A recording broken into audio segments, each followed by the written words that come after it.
So normally the phrase is home is where the heart is, but today we're going to talk about Home is Where the Bodies Are by Geneva Rose.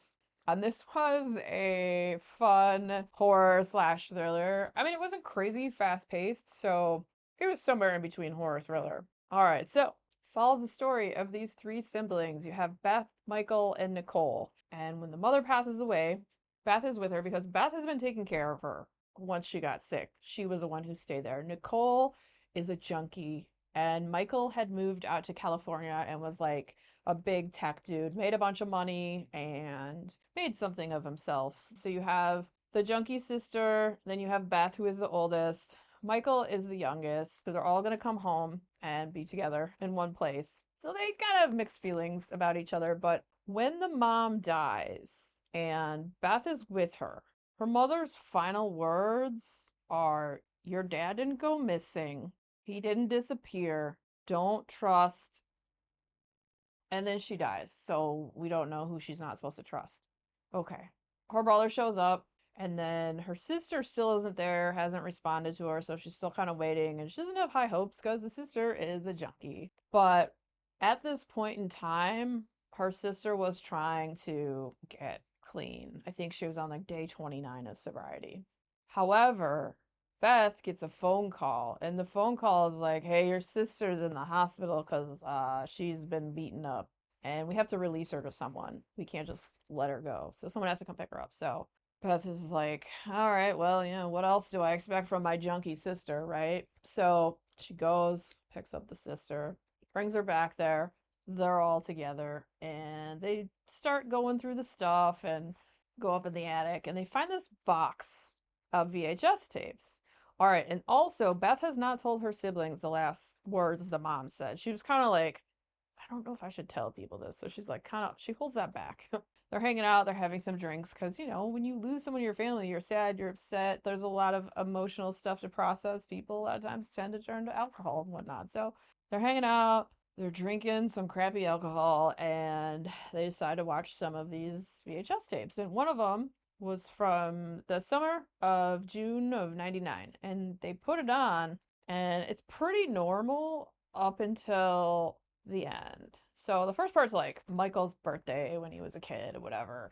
Then at the end of it, you have their dad run out of the woods and busts into the open where the mom's filming, and he's got blood all over him. The mom's like, "What the F?"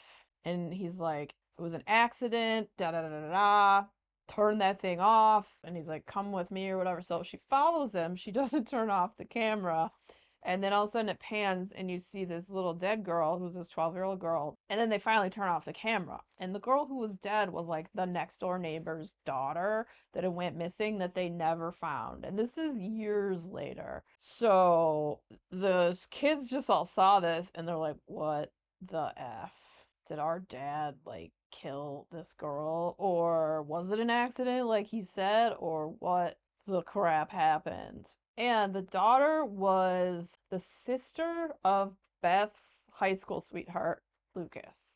Also, their dad had disappeared 7 years ago without a trace. They had tried to find him, and then they found his truck about 11 miles from the border of Mexico. And then after that, they just decided he wanted to disappear. And so the story, you're going to have flashbacks to get filled in on what happened back in the day, like all the stuff that was going on. When they found out the girl was missing, everyone went to go look for her. And the dad of the three siblings was like, "Oh, I'm gonna go drive around and see if I can find her." So she was already missing at this point. So if she was already missing and the dad was home, it doesn't seem like he really had anything to do with it. So is he covering for someone, or did he do this? Or was it an accident? Or what happened? We don't know. It's funny that I didn't see the ending coming. I should have. Had I paid a little bit more attention, I probably could have figured it out. But it was nice to not see it coming all the way up until the end when I was totally surprised by what happened. I'm sure other people read this and they totally knew what happened, but I was like, there's another part, and you're having the flashbacks and you read like the mom used to keep a journal. She filmed stuff all the time.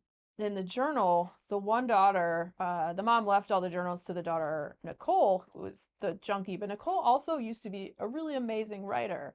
And they always thought she was gonna, you know, become an author and go far with that, but that didn't quite happen. She still writes, so, but she got the journals of the mother. So she starts digging into those to see, like, maybe there's something there. And they all kind of decide that they're not gonna go to the police unless they actually find something and find out this is true. Stuff's starting to get weird. But yeah, you get these other flashbacks, and then it's the mother too, like not trusting her husband. After that day when that body was found and she helped bury it and take care of it so no one knew what happened, other people started to disappear. There was this other really creepy guy that used to hang around. His name was Charles. Like, he had a really crappy house. There was like old cars all in his lawn, and he took care of his elderly mother, and he just seemed really creepy. He was always staring at like girls and drinking beer and smoking cigarettes. So he was like the perfect, I guess you would call it, red herring or patsy or whatever. That the blame got placed on him, but then it turns out they dropped the case about him because they just didn't have the evidence or whatever.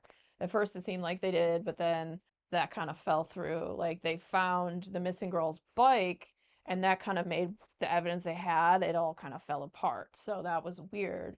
And then there's one part where you're getting into the journals of the mother, the mom who had passed. And one night her husband comes home, wakes her up at 3 in the morning. She didn't even know he had left. He's taking a shower and she just thought that's weird. And then she sees his clothes and it looks like there's blood on his clothes. And she's like, what the F? Am I married to a murderer?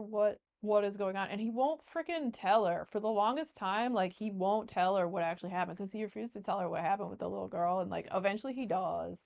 And then towards the very end, you get the full story of what happened. And I was surprised by what happened. I really had no clue. My brain was like, I don't even know where this is going. So I really enjoyed that. I enjoy when I can't like figure it out or be like, oh, it's this is totally what happened. Oh, it had to be this person, or yeah, the dad's totally a murderer. Maybe he's not. I flipped between, but it makes a strong case for like the something's wrong with the dad, and then he disappears. Like, yeah. But I like the story. I like the characters. It kept me engaged, and it was just a fun overall horror thriller book. So if that sounds like it might be a fun read to you, check it out. And if you're a fan of horror books, the next video coming up will be another horror book. So stick around, check it out. And if you enjoyed hanging out today, hit that subscribe button, come back, see me again, and we'll talk about more bookish things and weird stuff.